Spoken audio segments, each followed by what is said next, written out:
A single dad, drowning in debt and on the verge of losing custody of his daughter, stumbles upon a rusted car hidden deep in the woods. But when he peers inside, he discovers a secret so shocking it could change his life forever. What he finds will test his morals, his courage, and the very bond he has with his child. Stay with us. This story will leave you breathless. Before we dive in, don't forget to subscribe, hit the like button, and turn on notifications so you never miss an inspiring true story like this one. The breaking point. The rain hammered against the thin windows of Ethan Cole's apartment, like it was trying to break in. Or maybe, he thought bitterly, it was just the universe reminding him how fragile his life had become. The leak above the kitchen sink had returned. The steady plink-plink, plink of water hitting the stainless steel mixing with the sound of his daughter's soft cough in the other room.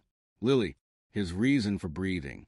His 8-year-old girl, curled up under a blanket on the couch, her small fingers gripping her inhaler like a lifeline. The doctor had said her asthma was getting worse. The mold in the apartment wasn't helping. But moving? Impossible. Not with the stack of unpaid bills on the counter. Not with the eviction notice he'd stuffed into the junk drawer 2 days ago, pretending it didn't exist.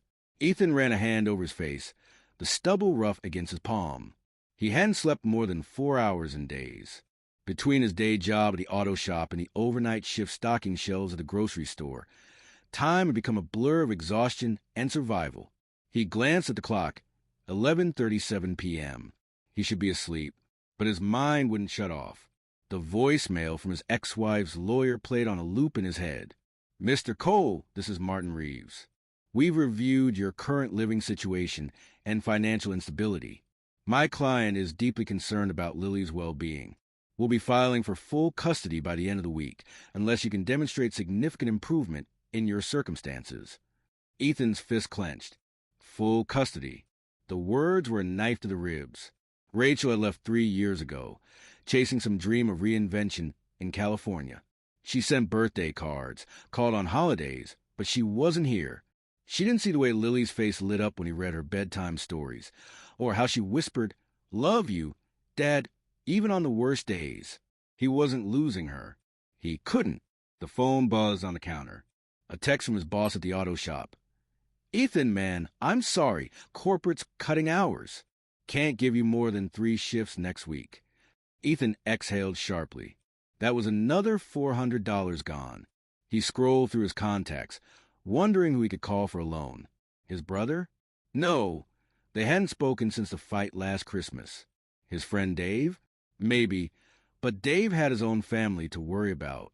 Then, a notification popped up, a message from Mark Dawson, an old college buddy he hadn't heard from in years. "Hey man, heard you're in a rough spot. Didn't want to overstep, but remember that abandoned ranger station near Blackwood Ridge? There's a story going around that some guy stashed something valuable out there years ago. Could be nothing, but if you're desperate, might be worth a look." Ethan stared at the screen. A wild goose chase. That's all it was. Some local legend, probably started by bored teenagers. But then he looked at Lily again, her chest rising and falling in shallow breaths. The inhaler was almost empty. The rent was due. The lawyer's deadline loomed. What if... The thought slithered in, unwelcome but persistent. What if there was something out there? What if it was the break he needed? He grabbed his jacket, the worn leather creaking as he slipped it on. Then he knelt beside the couch, brushing a strand of hair from Lily's forehead. "Daddy's gonna fix this," he whispered. He just didn't know how yet. Into the unknown. The pre-dawn air bit at Ethan's skin as he stepped out his battered pickup truck, the engine ticking as it cooled. Blackwood Ridge loomed ahead, a tangled mass of ancient pines and jagged rock. The forest had a presence, something alive and watchful. He zipped his jacket higher, the weight of the flashlight in his pocket a small comfort. Mrs. Ruiz, his elderly neighbor, had taken Lily without question, her kind eyes filled with unspoken understanding. "You take the time you need. Me, Joe. She'll be safe with me." He hated leaving his daughter, even for a few hours, but the thought of her coughing fits, the eviction notice, the lawyer's cold ultimatum, it all pushed him forward. The dirt road leading into the forest had long since been reclaimed by nature, Weeds splitting the cracked pavement. Ethan's boots crunched over brittle branches as he followed the coordinates Mark had sent. His phone had lost signal miles back, leaving him with nothing but a printed map and gut instinct. This is insane. The thought gnawed at him as he trudged deeper into the woods. What was he expecting to find? A chest of gold? A bag of cash just sitting there waiting for him? Real life didn't work like that. But then again, real life had already kicked him in the teeth. Maybe luck owed him one. The forest grew thicker, sunlight barely piercing the canopy. Every rustle of leaves, every distant bird call made his nerves tighten. He wasn't alone out here. The wilderness had its own inhabitants, coyotes, maybe even bears. And yet, the deeper he went, the more the silence pressed in. It was as if the trees themselves were holding their breath. Then he saw it, a glint of metal, half buried in the undergrowth. His pulse spiked. Ethan pushed through the brush, thorns snagging his sleeves. The shape became clearer. A car, or what was left of one. A vintage Corvette, its once gleaming body now rusted and pockmarked with decay. The windows were shattered, the interior gutted, the leather seats split open like old wounds. Who leaves a car like this out here? He circled the wreck, his flashlight beam cutting through the shadows. The vehicle had been here for years, maybe decades. The plates were gone, the VIN number scratched off.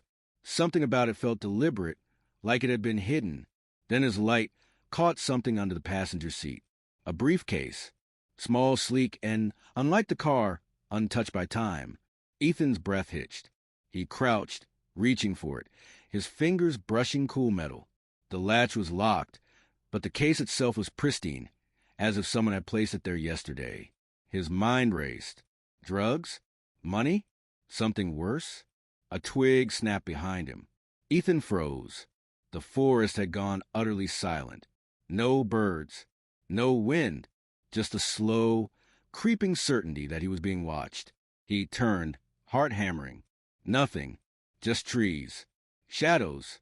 But the air had changed. Something was wrong. The briefcase weighed heavy in his hands. Whatever was inside, it wasn't supposed to be found. And now that he had it, there was no going back. He had to get out of here. Fast. The discovery. Ethan's fingers trembled as he gripped the briefcase, its smooth surface cold against his skin. The forest around him had become a maze of shadows, every rustling leaf sounding like approaching footsteps. His truck was at least a mile back, too far to run if someone was really following him. He needed to see what was inside. Now, crouching beside the ruined Corvette, he set the briefcase on the ground and grabbed a jagged rock. With one sharp strike, the lock gave way. The hinges creaked as he lifted the lid, his pulse roaring in his ears. Bundles of cash. Neat, bound stacks of $100 bills, wrapped in tight plastic bands. More money than he'd ever seen in his life. His throat went dry. He grabbed one of the stacks, flipping through it. Real, no doubt about it. His mind spun with calculations. Rent paid. Lily's medical bills cleared. A real home, maybe even a better school for her. But beneath the money, something else caught his eye. A yellowed envelope, sealed with faded red wax. He tore it open, pulling out a single sheet of paper. The handwriting was rushed, desperate. If you're reading this, I'm already dead. The money is yours, but they'll come for it. Don't trust anyone. Not the cops, not your friends.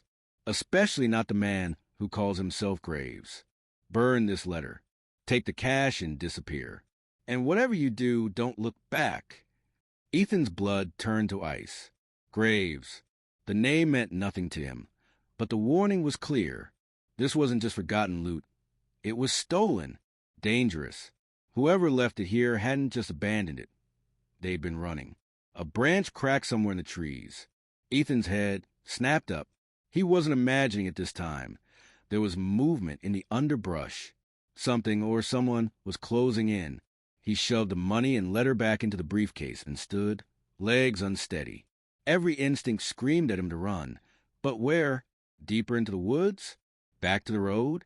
His truck was his only way out. But if they were between him and it, a voice cut through the silence. Drop the case. Ethan spun. A man stood 20 feet away, half hidden by the trees. Tall, broad-shouldered, dressed in a black jacket that looked too heavy for the weather. His face was shadowed, but the glint of a gun in his hand was unmistakable. Ethan's grip tightened on the briefcase. I said, "Drop it." The man took a step forward, his voice low and rough. Ethan's mind raced.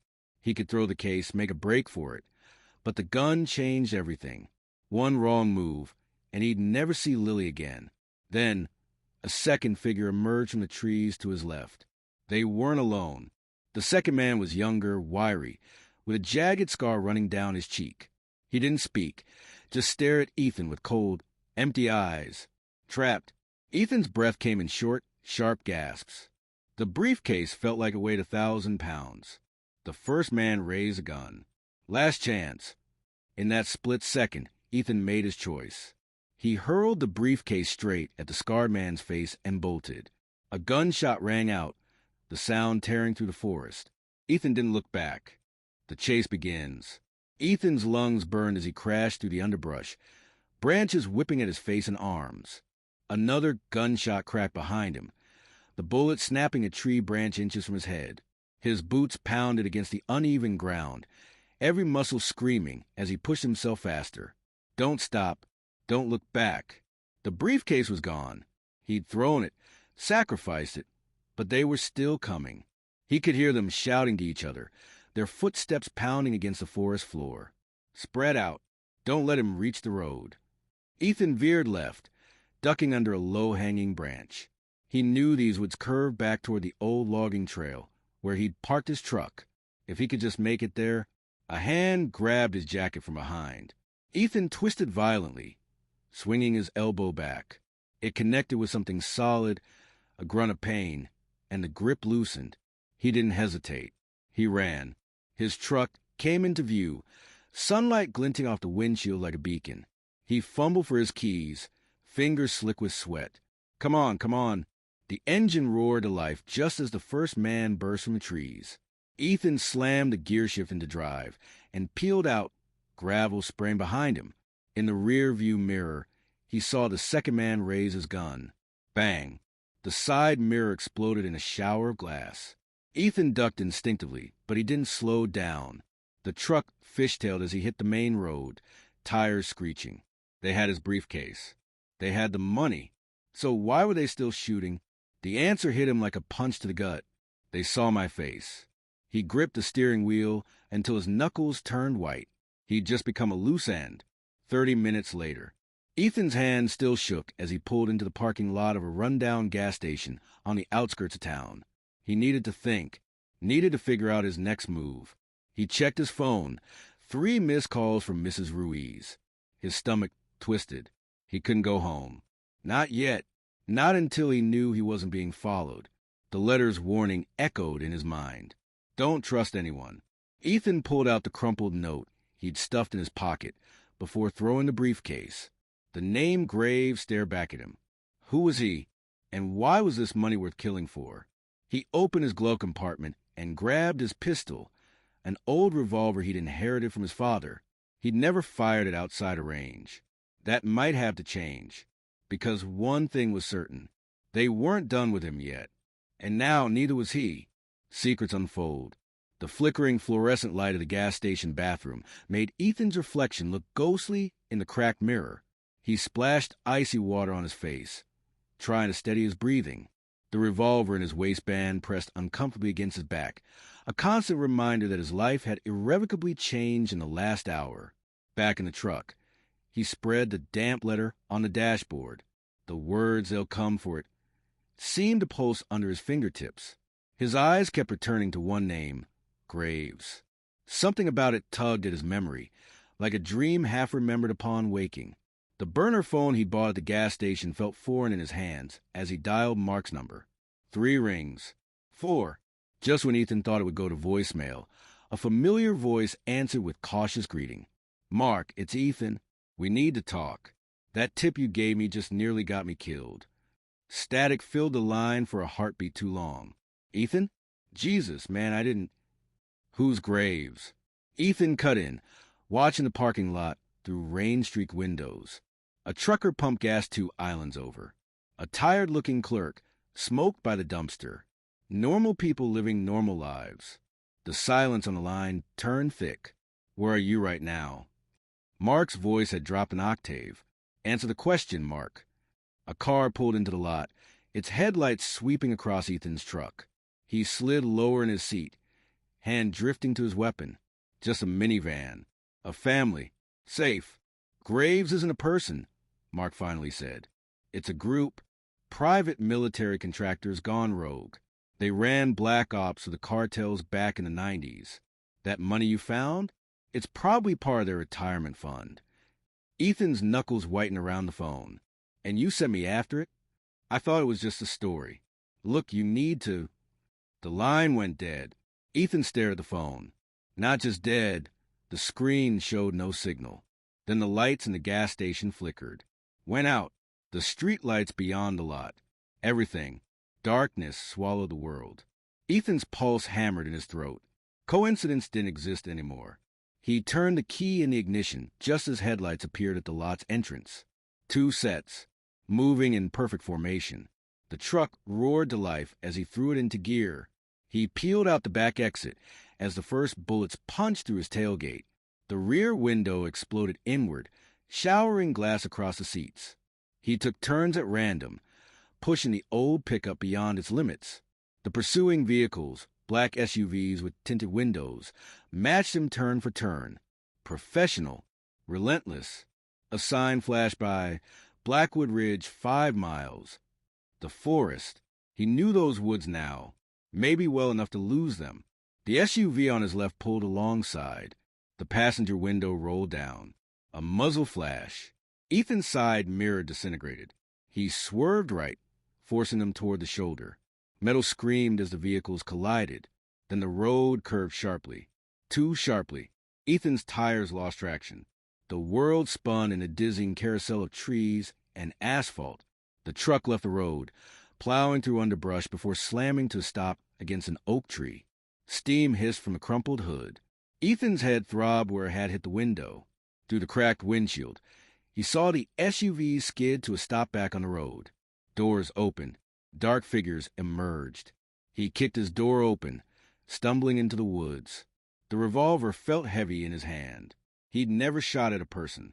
Never wanted to. Tonight, that might change. The first pursuer entered the tree line. Ethan raised his weapon. Fired. The figure ducked behind a tree. Another shot rang out. Not from Ethan's gun. Bark exploded near his face. He ran deeper into the darkness, branches tearing at his clothes. The forest smelled of damp earth and pine. Somewhere ahead, water rushed. The river. If he could reach it, a root caught his foot. He went down hard, the gun skittering away. Before he could rise, a boot connected with his ribs. Pain exploded through his side. A flashlight beam blinded him. Well, a new voice. Calm, amused. Ethan Cole, we've been looking for you. The light lowered just enough to reveal a man in his 50s, silver-haired, with eyes that held no mercy. He held Ethan's revolver casually in one hand. Let's talk about what you found in that car. Trust no one. The silver-haired man's polished Oxfords crunched on the forest floor as he circled Ethan like a predator sizing up wounded prey. The other men, 3 that Ethan could see, stood at a distance, weapons trained on him.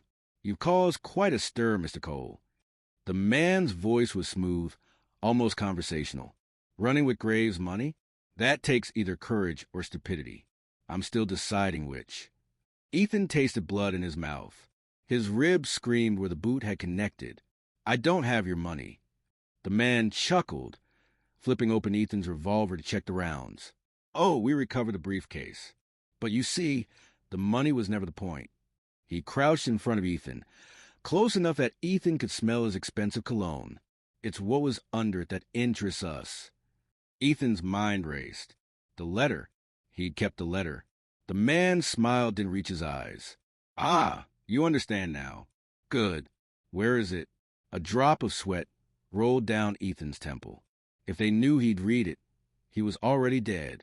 But if they thought he knew more, I burned it. The man's expression darkened. He raised the revolver, pressing the barrel against Ethan's forehead. The metal was cold. Final. Last chance to be useful. Ethan's pulse pounded in his ears. He needed time. A distraction. Anything.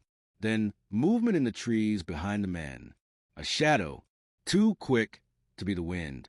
The silver-haired man noticed Ethan's flicker of attention. He started to turn. A gunshot split the night. One of the armed men dropped. Then another. The remaining men scrambled for cover as muzzle flashes lit up the darkness. Ethan didn't think. He moved. He lunged at the silver-haired man, tackling him to the ground. The revolver discharged into the dirt as they grappled. Ethan's fist connected with the man's jaw. He rolled away, snatching the gun just as a figure emerged from the trees. Mark. His old friend looked different. Hardened. A rifle was slung across his back, a pistol in his hand. "We need to go. Now." Ethan hesitated. This was the same man who'd sent him into this nightmare. Another bullet whizzed past, embedding itself in a tree. Decision made. Ethan ran after Mark, deeper into the woods. They didn't stop until they reached an old hunting cabin, its wooden walls sagging with age. Mark barred the door behind them before turning on Ethan. "You shouldn't have come back for the money." Ethan wiped blood from his lip. "You set me up." Mark's jaw tightened. "I tried to warn you. That letter? It's a death warrant. Graves has been hunting it for 20 years. Ethan pulled a crumpled note from his pocket. "Why? What's so important about this?" Mark stared at the paper, like it might bite him. "Because it's not just a warning. It's a map to something worse than money." A floorboard creaked outside. Both men froze. Too late. The door exploded inward, and standing in the smoke and splinters was a silver-haired man, his face a mask of fury. "Gentlemen," he said, leveling a pistol at Mark's chest. "Let's finish this." The gun fired. Blood and betrayal. The gunshot echoed to the cramped cabin like a thunderclap. Ethan watched in horror as Mark staggered backward, a dark stain blooming across his shirt. Time seemed to slow.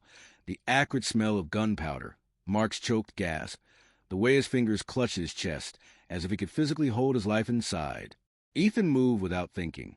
He tackled the silver-haired man just as the pistol fired again, the bullet embedding itself in the ceiling. They crashed through a rickety table, splinters biting into Ethan's skin. The older man fought with surprising strength, his manicured fingers clawing at Ethan's eyes. A knee to the groin. The man grunted, his grip loosening just enough for Ethan to wrench the gun away. He rolled clear, bringing the weapon up. Mark was gone. The cabin's back door swung open, revealing nothing but blackness beyond. A trail of blood led outside.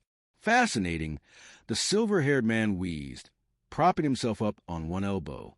His lip was split, his expensive shirt torn. He'd rather bleed out in the woods than face me. Ethan kept the gun trained on him. "Who are you?" The man smiled, revealing perfect white teeth tinged pink with blood. "Jonathan Whitmore, though my associates call me the accountant." He dabbed at his lip with monogrammed handkerchief. "I settle debts." Ethan's finger hovered over the trigger. "You work for Graves." Whitmore's smile widened. "Oh, no, Mr. Cole. Graves works for me." The revelation hit Ethan like a physical blow. This wasn't some rogue mercenary group. It was something bigger, more organized. Outside, an engine roared to life. Tires screeched. Whitmore sighed. "It seems your friend has stolen our vehicle. How inconvenient." Ethan backed toward the door, the gun never wavering. "If you followed us here, you can track that car." "True."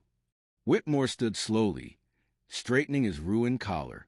"But why bother when I have you?" His hand moved suddenly, flicking something small and metallic toward Ethan's face. Ethan flinched. It was a coin. It landed at his feet, glinting in the dim light. A silver dollar with an odd insignia, a skull superimposed over a balance scale. Whitmore's voice turned icy. "That's your one warning, Mr. Cole. Walk away now, and I'll forget your name. Pursue this further." He let the implication hang. Ethan scooped up the coin. It felt unnaturally heavy. What does this lead to? Whitmore was already moving toward the shattered doorway. "The truth," he said over his shoulder. And trust me, you don't want that. Then he was gone, swallowed by the night. Ethan rushed to where Mark had fallen. The blood trail led into the trees, already growing faint. Somewhere out there, his oldest friend was dying, and Ethan had a choice to make: follow the blood or follow the coin. The weight of the silver dollar burned in his pocket as he made his decision. The hidden truth: the forest swallowed Ethan whole as he followed the blood trail. Moonlight filtered through the trees in fractured beams, turning Mark's blood into a glistening black river on the fallen leaves. Every few feet, the droplets grew smaller, the spaces between them wider. Mark was fading fast. Ethan's breath came in ragged bursts. His ribs ached where Whitmore's men had kicked him. His knuckles throbbed from the fight, but none of that mattered. Not when every rustle of leaves could be Mark collapsing for the last time, or Whitmore's men closing in. Then he saw it, a figure slumped against a moss-covered oak, one hand pressed to his chest. Mark. Ethan dropped to his knees beside him. The wound was bad, a through-and-through, but high, near the shoulder, not immediately fatal, but with the amount of blood Mark had lost. "You idiot," Mark coughed, his face pale. "You should have run." Ethan tore a strip from his own shirt, pressing it against the wound. "You first." Mark hissed in pain, but didn't pull away. His eyes, glassy with shock, flicked to the trees around them. "They'll be coming. Whitmore doesn't leave loose ends." Ethan tightened the makeshift bandage. "Then tell me what the hell is going on. Why is a retired accountant sending mercenaries after us?" A weak, bloody laugh escaped Mark's lips. "Accountant? Is that what he told you?" He winced as Ethan adjusted the pressure. Whitmore was Special Ops. CIA Black Ops. The Graves Group? They're his personal cleanup crew. Ethan's hand stilled. And the money? Not just money. Mark's breathing grew labored. There's a ledger, encrypted, hidden in that briefcase. Proof of every dirty deal, every payoff, every kill Whitmore's made for the past 20 years.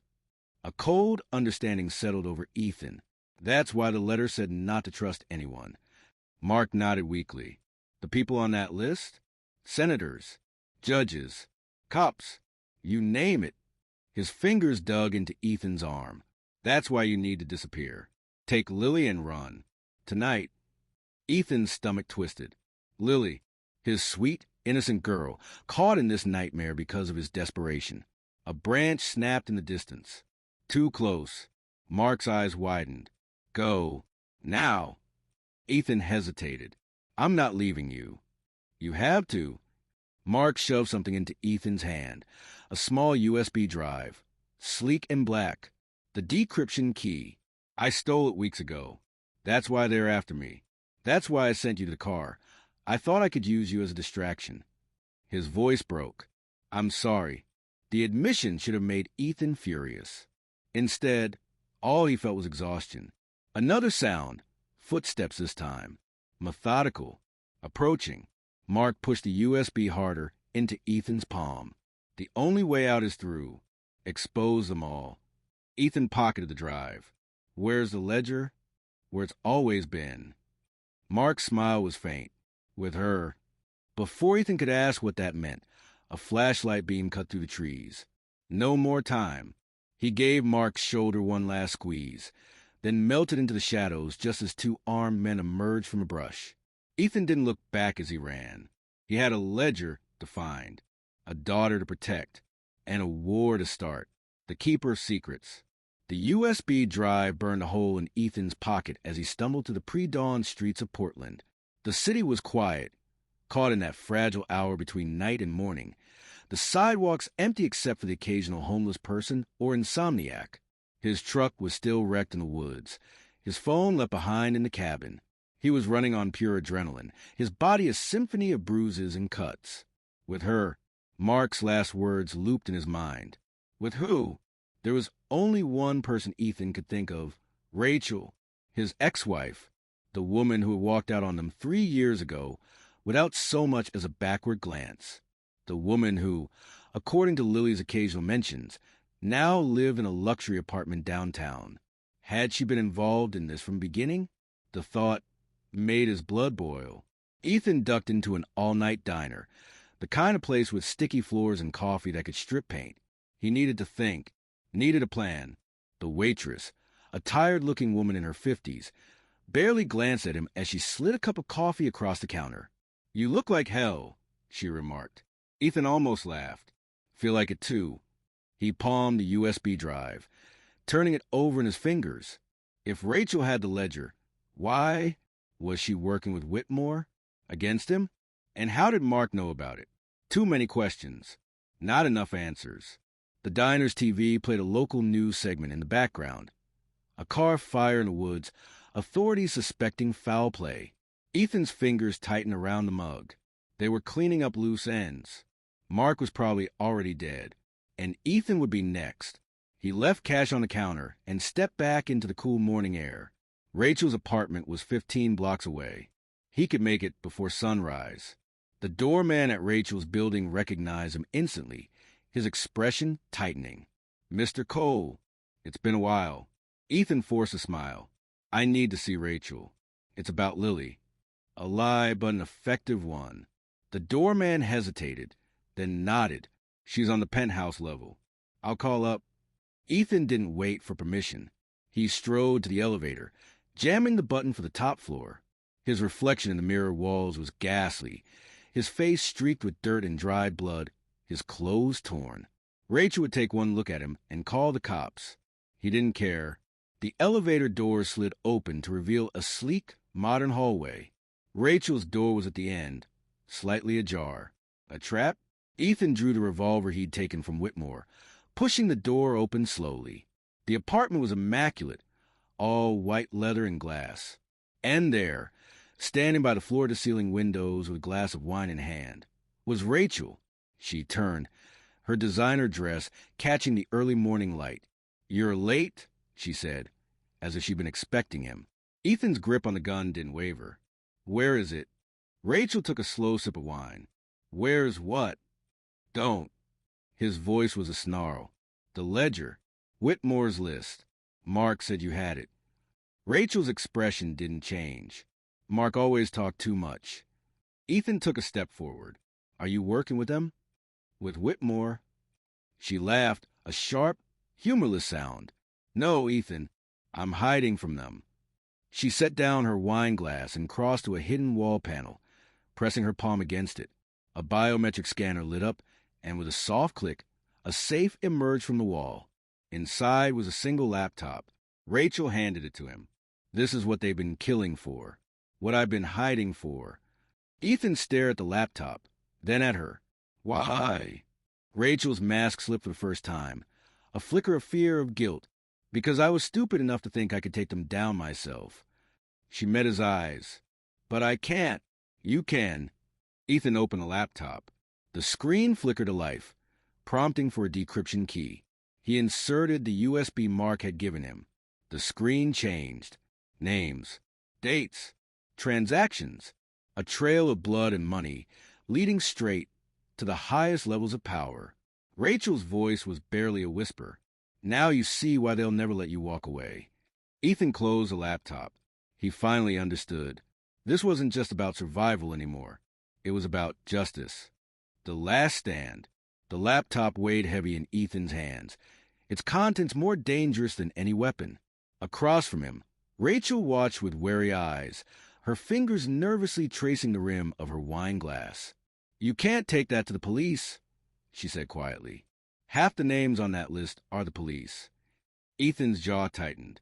He'd already recognized a few names himself, senators, judges, even a deputy director of the FBI. This wasn't just corruption. This was an entire system built on blood money. "So, what do we do?" he asked. Rachel exhaled sharply. "There's a journalist, Diana Porter. She's been digging into Whitmore's operation for years. If anyone can get this out safely, it's her." Ethan remembered the name, an investigative reporter who broke in several high-profile scandals. "Where is she?" "New York. But getting this to her won't be easy. Whitmore will have people watching every train station, airport." A sudden buzz cut her off. Rachel's security system flared to life on the wall-mounted screen, showing two black SUVs pulling up to the building's entrance. Ethan's blood ran cold. Whitmore had found them. Rachel was already moving, snatching a duffel bag from the closet. "We have 2 minutes, max." The service elevator. A loud thud echoed from the front door. Then another. They were breaking in. Ethan shoved the laptop into the duffel, his mind racing. Is there another way out? Rachel grabbed his arm, pulling him toward the bedroom. Fire escape. Leads to the parking garage. Another crash. This time, the sound of splintering wood. Heavy footsteps entered the apartment. Ethan didn't hesitate. He yanked open the bedroom window. The fire escaped cold and rusted under his hands. Rachel climbed out after him, her heels slipping on the metal grating. A gunshot rang out behind them. The bedroom mirror exploded. Move. They descended frantically, the metal stairs shuddering under their weight. Below, the parking garage was dimly lit, rows of luxury cars silent witnesses to their escape. Rachel fumbled for her keys, unlocking a sleek black Audi. "Get in." Ethan barely had the door closed before she slammed the accelerator, tires screeching as they rocketed up the ramp. At the exit, a SUV swerved to block them. Rachel didn't slow down. The impact jerked Ethan sideways, his shoulders slamming into the door as the Audi plowed to the SUV's rear bumper. They burst onto the street, horns blaring behind them. Rachel's hands were white-knuckled on the wheel. They'll have every exit out of the city covered. Ethan checked the revolver.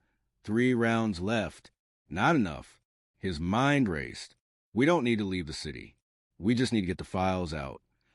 An idea formed, desperate but possible. "The news station," he said. "Channel 7. They have that morning broadcast, live in 20 minutes. Rachel's eyes flicked to him. "You want to hand this to a local reporter?" "No." Ethan pulled the laptop from the duffel. "I want to hand it to everyone." He connected the laptop to his phone, fingers flying across the keys.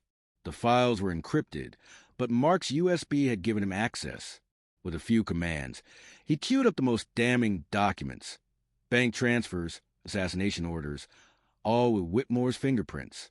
Rachel took a sharp turn, barely missing a delivery truck. "What are you doing?" Ethan attached the files to an email, addressing to every major news outlet, government watchdog, and social media archive he could think of. His finger hovered over the send button. One click, and there would be no going back. Behind them, headlights appeared, 2 sets, gaining fast. Rachel's voice was tight. "Ethan." He clicked send. The laptop screen flashed. Delivery in progress. A gunshot shattered the Audi's rear window. Ethan turned in his seat, raising the revolver. Time to make his last shots count. Redemption.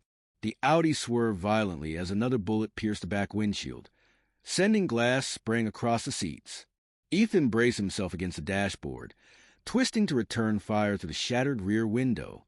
The revolver kicked in his hand, once, twice, and one of the pursuing SUVs veered sharply, its front tire blown out. But the second vehicle kept coming. Rachel took a hard left, the tires screaming in protest as they skidded onto a side street. "The station's 2 blocks ahead," she shouted over the roar of the engine. Ethan's phone buzzed incessantly in his pocket. The files were sending, but they needed time. Time for the world to see. Time for the truth to spread beyond Whitmore's reach. A shadow moved on the rooftop above them. Ethan barely had time to shout, "Get down!" before gunfire rained from above. The Audi's hood erupted in sparks, the engine coughing as bullets tore through metal. Rachel yanked the wheel, sending them careening onto the sidewalk. They crashed through a newsstand, wooden planks and newspapers exploding around them before the car finally lurched to a stop against a brick wall. Smoke poured from the crumpled hood. Ethan's vision swam, his forehead bleeding from where it had hit the dashboard. Next to him, Rachel groaned, her airbag deployed. The laptop. Ethan grabbed it from the floor. Still intact, the screen now flashing send complete. The files were out. Whitmore's empire's secrets was unraveling in real time across 1,000 servers, 1,000 screens. Boots pounded on pavement outside. Ethan kicked his door open, dragging Rachel with him as bullets riddled the Audi's frame. They stumbled into an alley, the sound of pursuit close behind. Around the corner, the Channel 7 building stood like a beacon, its glass doors reflecting the first light of dawn. So close, then Whitmore stepped into their path. His silver hair was disheveled, his expensive suit torn from their earlier fight, but the pistol in his hand was steady. You really think this changes anything? Whitmore spat. Money buys silence. Power buries truth. Ethan pushed Rachel behind him, shielding her with his body. Not this time. Sirens wailed in the distance, not just police, but news vans, too. The files had reached the right people. Whitmore's finger tightened on the trigger. A gunshot rang out, but it didn't come from Whitmore. The accountant staggered, a dark stain spreading across his chest. His eyes widened in shock before he collapsed to his knees, then face first onto the pavement. Behind him stood Mark, pale and bleeding but alive. His rifle smoked in his hands. Told you, I always talk too much, he rasped before sinking against the alley wall. The sirens grew louder. Shouts echoed as camera crews and police flooded the street. Rachel gripped Ethan's arm. Lily! Ethan was already running. 3 weeks later. The headlines had dominated the news cycle for days. Whitmore scandal rocks nation. High-profile arrests continue. Corruption probe reaches White House. Ethan sat on the porch of a small rented cabin by a lake, watching Lily chase fireflies in the twilight. The bruises on his face had faded. The nightmares hadn't. But they would, in time. Rachel stepped outside, handing him a coffee. They found more of Whitmore's accounts overseas. The investigation will take years. Ethan nodded. Years of fighting, of testifying, of looking over their shoulders. But they were alive. They were together. And for the first time in a long time, they were safe. Lily ran up, her small hands cupped around a flickering light. Look, Daddy, I caught one. Ethan smiled, ruffling her hair. Yeah, baby, you sure did. The firefly flew free, its tiny light disappearing into the gathering dark. What would you have done in Ethan's place? Could you walk away from $74 million if it meant protecting your family? Let us know in the comments below. And if this story kept you on the edge of your seat, don't forget to like, subscribe, and hit that notification bell for more gripping tales of survival and redemption.